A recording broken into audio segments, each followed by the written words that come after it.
Assalamualaikum warahmatullahi wabarakatuh. A'udzu billahi minasyaitonir rajim. Bismillahirrahmanirrahim. Alhamdulillah. Alhamdulillahilladzi khalaqal mauta wal hayata liyabluwakum ayyukum ahsanu amala. Asyhadu an la ilaha illallah wahdahu la syarika lah. Wa asyhadu anna Muhammadan abduhu wa rasuluhu la nabiyya ba'dah. Allahumma shalli wa sallim ala sayyidina Muhammadin wa ala alihi wa sahbihi wa mawalah. La haula wa la quwata illa billah, amma ba'du. Sandiwan sandiwati rahimakumullah. Pertama-tama dan yang paling utama, ada satu kata yang patut kita panjatkan kepada Allah Azza wa Jalla, berupa puja puji syukur kepadanya. Semoga kita tetap terengkuh dalam rahmat dan hidayahnya, sehingga sampai detik ini kita masih diberikan kesempatan, kesehatan untuk beribadah kepadanya. Semoga semua amal ibadah kita diterimanya dan semua dosa-dosa kita diampuninya. Amin ya rabbal alamin. Sandiwan sandiwati rahimakumullah. Pada kesempatan saat ini kami akan menyambung memberikan materi lewat online dengan tema 3 bagian dari manusia. Di sini kami mengambil ucapan seorang yang namanya diagendakan oleh Allah di dalam Al-Quran, yaitu Luqman Al-Hakim. Luqman Al-Hakim pernah berujar, pernah berkata kepada putranya, "Ya bunayya, wahai anakku, innan nasa salah satu aslasin." Bahwa manusia itu dibagi 3. Sepertiga sulusun lillah, sepertiga untuk Allah, kemudian waslusun linafsihi, sepertiga lagi untuk dirinya sendiri, kemudian wasulusun lidud, sepertiga lagi untuk belatung atau cacing. Hadirin yang berbahagia, inilah ucapan Luqman Al-Hakim yang pernah disampaikan pada putranya. Sebelum kita bahas 3 hal ini, kami akan menyampaikan sedikit data tentang Luqman Al-Hakim. Luqman Al-Hakim ini di kalangan orang Arab ada 2 nama Luqman. Ada Luqman ibnu Ad, ini terkenal seorang yang alim, berwibawa, kemudian kepimpinannya pun juga luar biasa, kefasihannya dalam baca Al-Quran. Dia adalah Luqman bin Ad. Yang satu lagi ada nama Luqman Al-Hakim, dia terkenal pembicaranya sangat bijak sekali. Mana dimaksud Luqman yang ada dalam Al-Quran ini? Apa Luqman bin Ad, apa Luqman Al-Hakim? Maka yang dimaksud dalam ayat surah 31, Luqman adalah Luqman Al-Hakim. Kemudian Luqman Al-Hakim ini statusnya masih banyak diperselisihkan. Ada orang mengatakan punya profesi dia sebagai seorang tukang kayu. Ada yang mengatakan dia seorang pengembala. Bahkan ada yang mengatakan dia adalah seorang budak. Demikian juga ada yang mengatakan siapakah Luqman, seorang nabi atau tidak, itu diperselisihkan. Dari semua ini yang lebih jelas adalah apa yang pernah dikatakan oleh Ibnu Umar. Beliau menyampaikan sabda Rasulullah SAW, bahwa Nabi pernah menyampaikan bahwa aku menyampaikan dengan sebenarnya bahwa Luqman Al-Hakim bukan seorang nabi. Dia adalah seseorang yang sangat mencintai Allah. Dia adalah seorang yang akidahnya lurus. Dia ahli bertafakkur.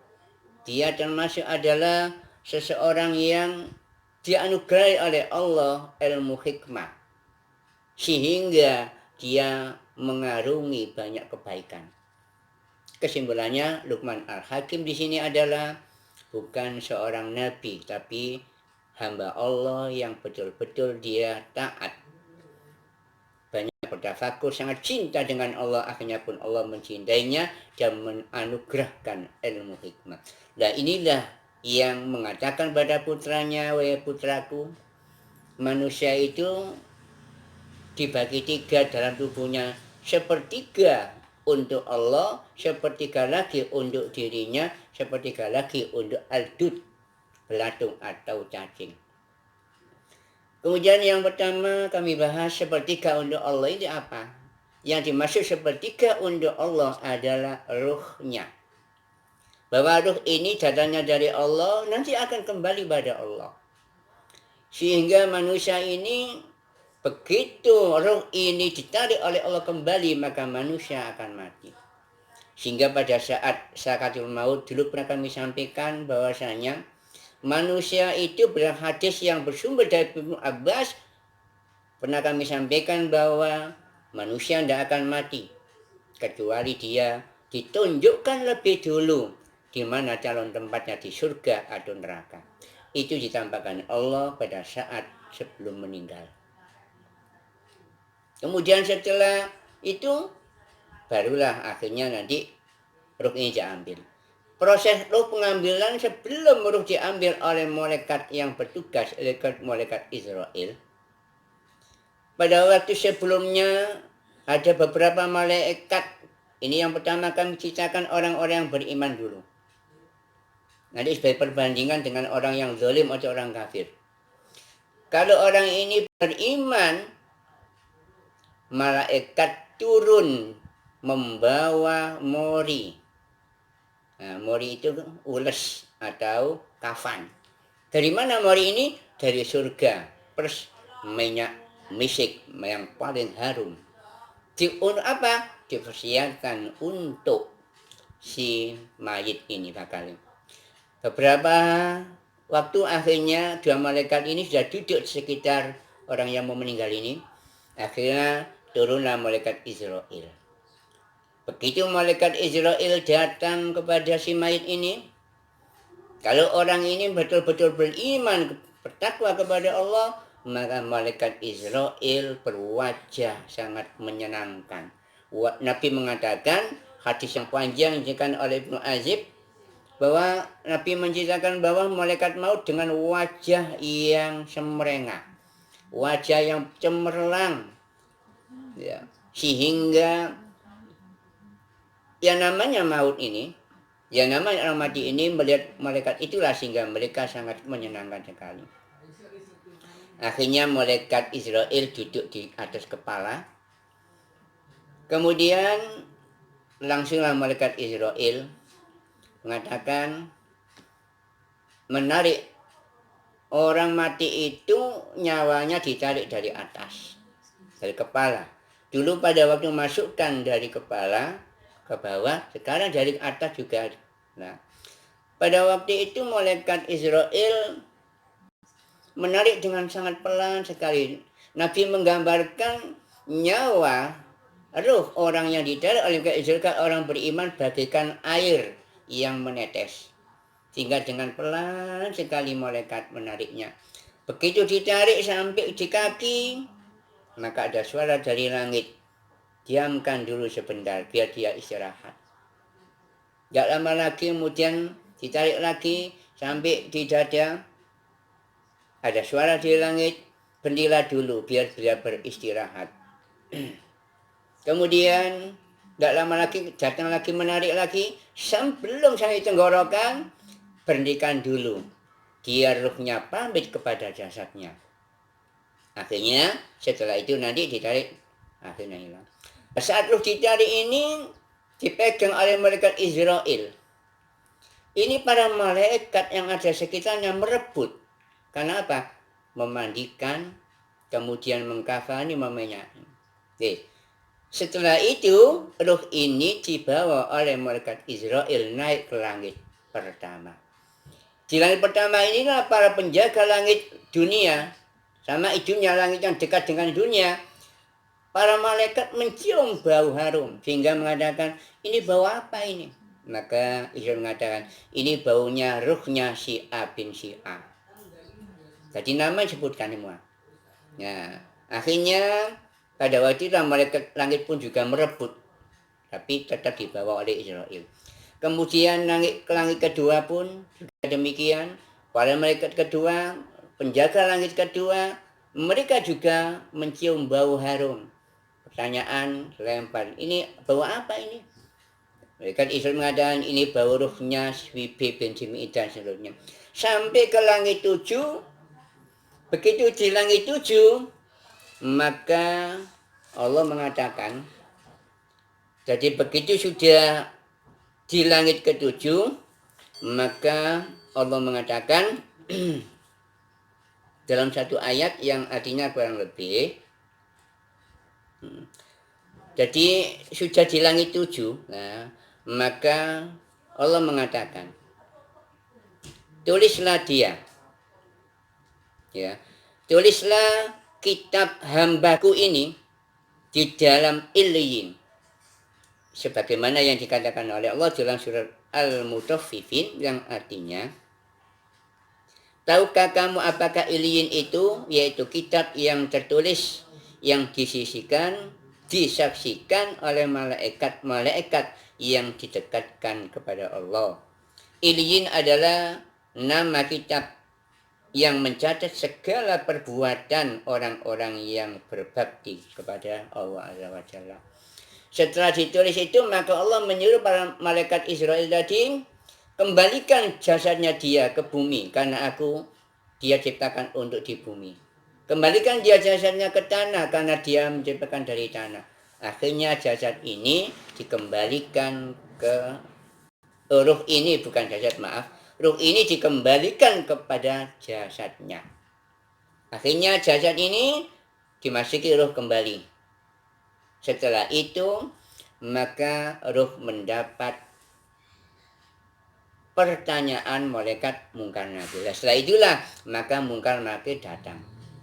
Kalau berdasarkan riwayat Al-Azib tadi mengatakan bahwa ruh ini langsung ditanyai 3 hal. Yang pertama, Marrobuka, siapa Tuhanmu? Ruh akan menjawab, Allahu Rabbi. Kemudian yang kedua, pertanyaan Madinuka, apa agamamu? Maka ruh menjawab, Al-Islamu dini.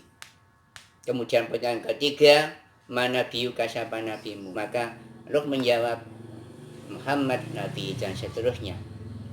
Begitu mendapat pertanyaan semacam ini bisa menjawab, maka Allah mengatakan, bukakan dia pintu. Nah, setelah itu bukakan dia pintu surga.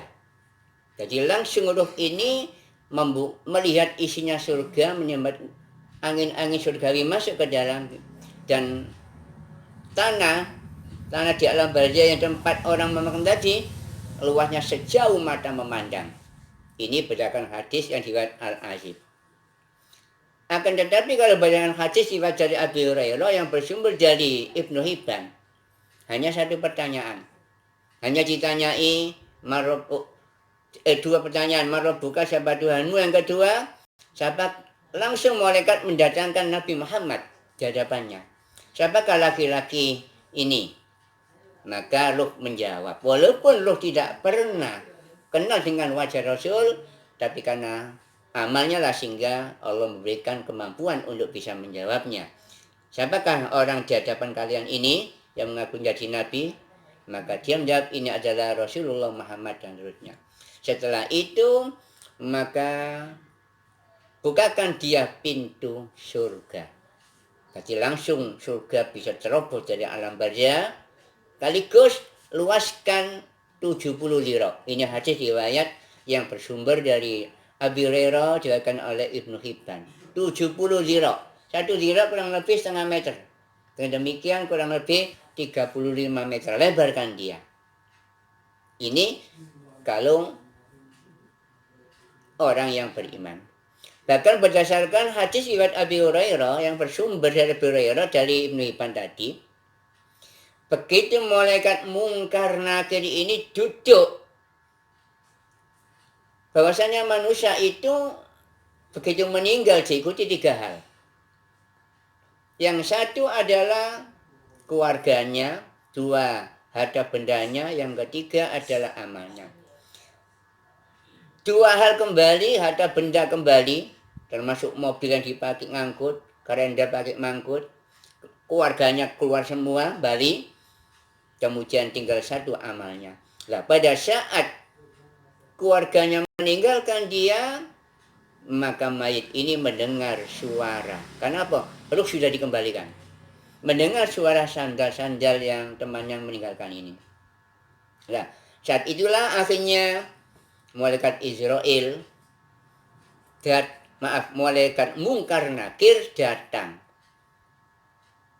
Tapi apa yang terjadi?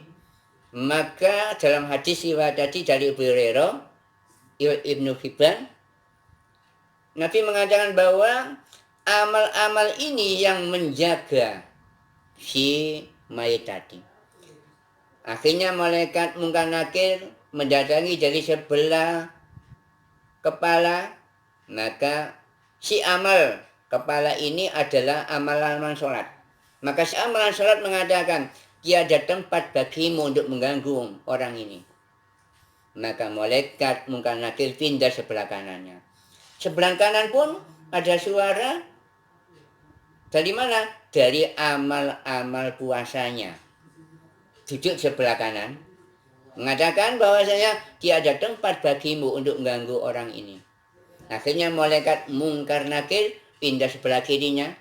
Sebelah kiri pun ada suara, tidak ada tempat bagimu untuk mengganggu orang ini. Ini adalah kalau atas ini jelmaan dari amal sholat wajibnya, wajib dan sunnahnya. Kemudian ini dari kanan ini puasa, sebelah kiri ini amalan-amalan zakatnya. Kemudian setelah itu malaikat Mungkar Nakir mendatangi sebelah kaki. Itu pun kaki ini yang menjaga semua amalan-amalan selain amalan sholat, puasa, zakat. Maka dijelmakan Allah makhluk, akhirnya menjaga di kaki. Dia mengatakan tiada tempat bagimu untuk mengganggu orang ini. Jadi akhirnya kemana Mungkar Nakir? Dari arah atas tidak ada tempat, dari arah kanan juga tidak ada tempat, kiri tidak ada tempat. Akhirnya Israel menyuruh orang ini, duduklah kalian. Maka yang namanya mayit ini, kan sedih masih roh, duduklah. Begitu duduk hanya ditanyai satu. Kalau ini berdasarkan riwayat dari sumber dari Abu Hurairah yang diriwayatkan Ibnu Hibban, hanya ditanyai tentang Nabi Muhammad. Siapakah laki-laki? Jadi malaikat Mungkar Nakir menghadirkan Nabi Muhammad. Siapakah laki-laki ini? Karena dia termasuk orang yang taat kepada Allah. Allah beri petunjuk. Walaupun tidak pernah mendengar, mendengarnya sudah pernah, tapi melihat tidak pernah wajah Rasulullah. Tapi bisa menjawab. Laki-laki ini adalah Muhammad Nabi, Muhammad Rasul. Dari situlah akhirnya Allah mempersilakan, bukakan orang ini pintu surga dan luaskan kuburannya berdasarkan hadis dari Abu Hurairah 70 lirah dan seterusnya. Ini gambaran orang-orang yang beriman dan bertakwa. Beda lagi bagaimana kalau gambaran malaikat maut mendatangi orang-orang yang zalim atau orang-orang kafir.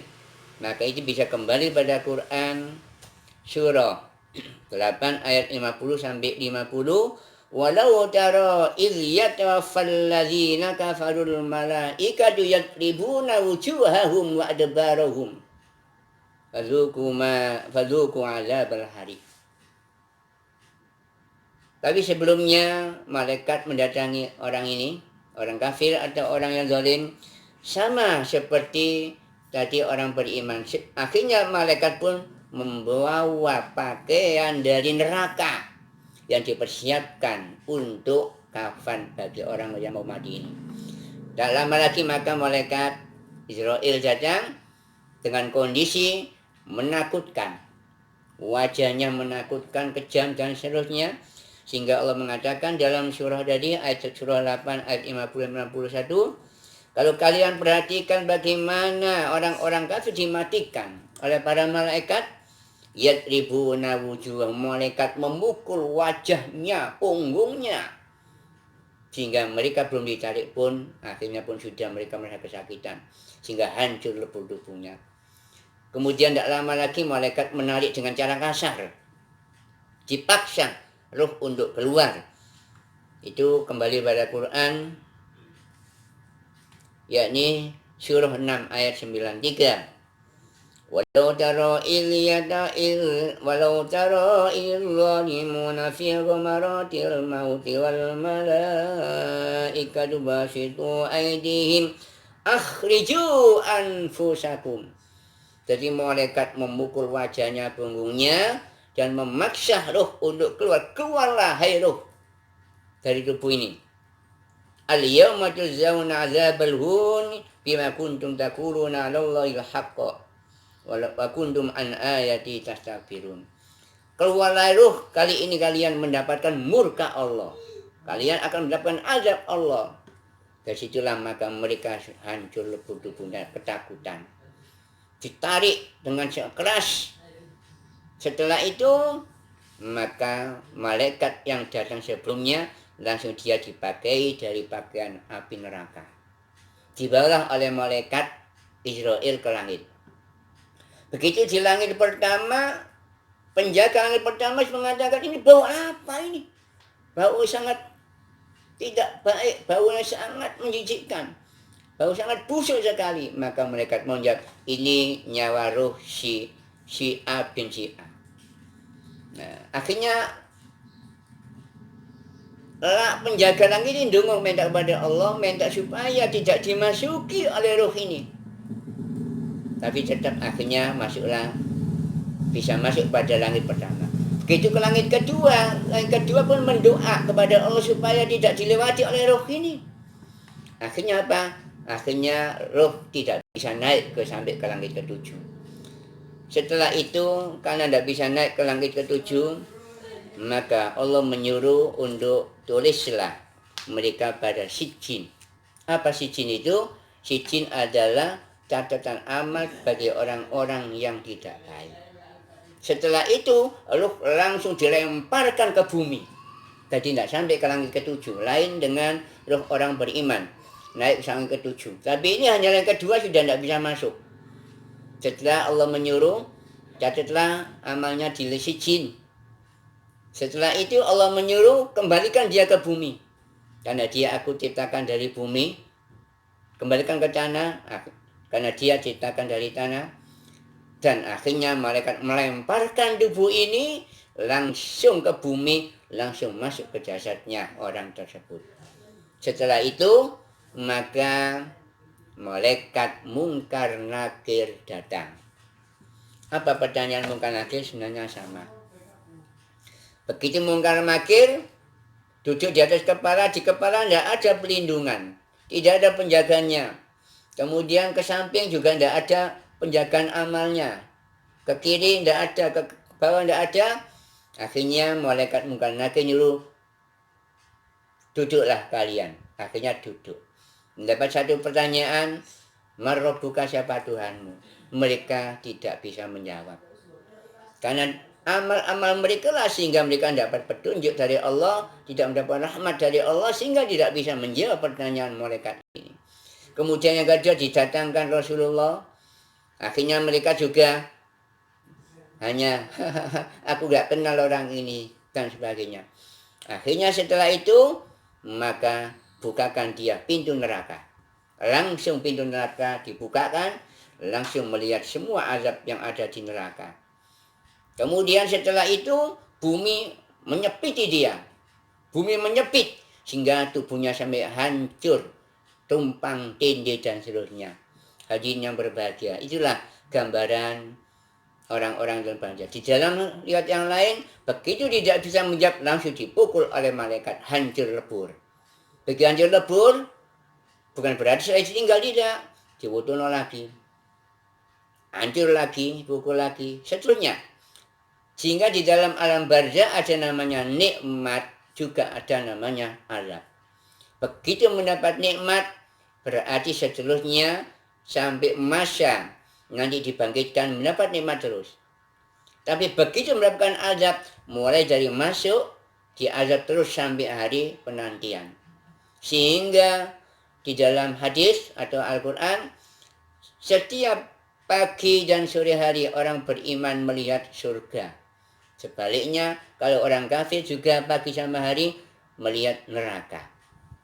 Hadirin yang berbahagia, itulah sepertiga ruhnya untuk Allah. Artinya sepertiga untuk Allah, yaitu ruhnya kembali kepada Allah. Hadirin sandiwan rahimakumullah.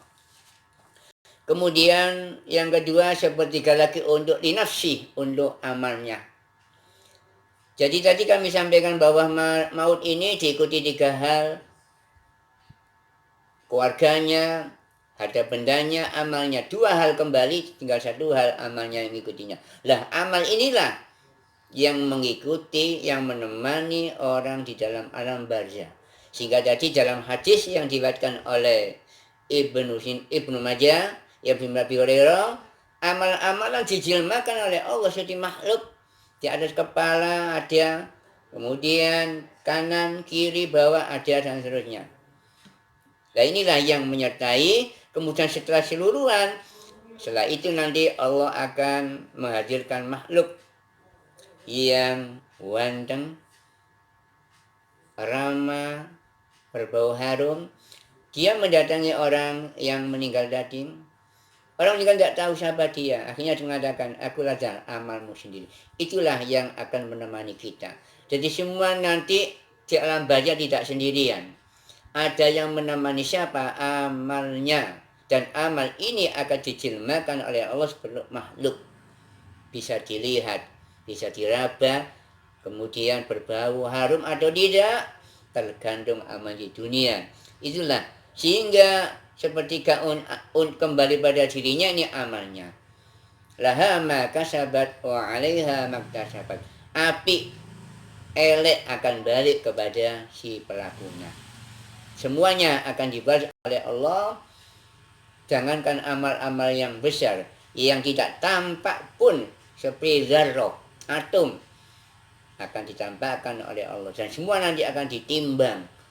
Sehingga sudah sering kami sampaikan, semua amal akan ditimbang di akhirat. Nanti kalau timbangan kebaikannya lebih dari 50, lebih 1 biji-biji saja, kebaikannya akan masuk surga.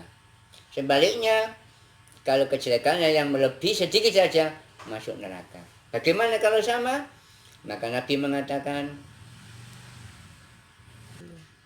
baik, demikian. Yang jelas nanti semua amal akan dibalas oleh Allah. Dan amal inilah akan kembali kepada tadi wasulsun dinafsihi, kepada dirinya orang tersebut. Api elek akan kembali kepada pelakunya dan Allah akan balas sesuai dengan amal mereka masing-masing. Harapan kita, semua amal-amal kita ini akan dimulai oleh Allah sehingga nanti ditimbang oleh Allah lebih dari 50%, sehingga langsung masuk surga.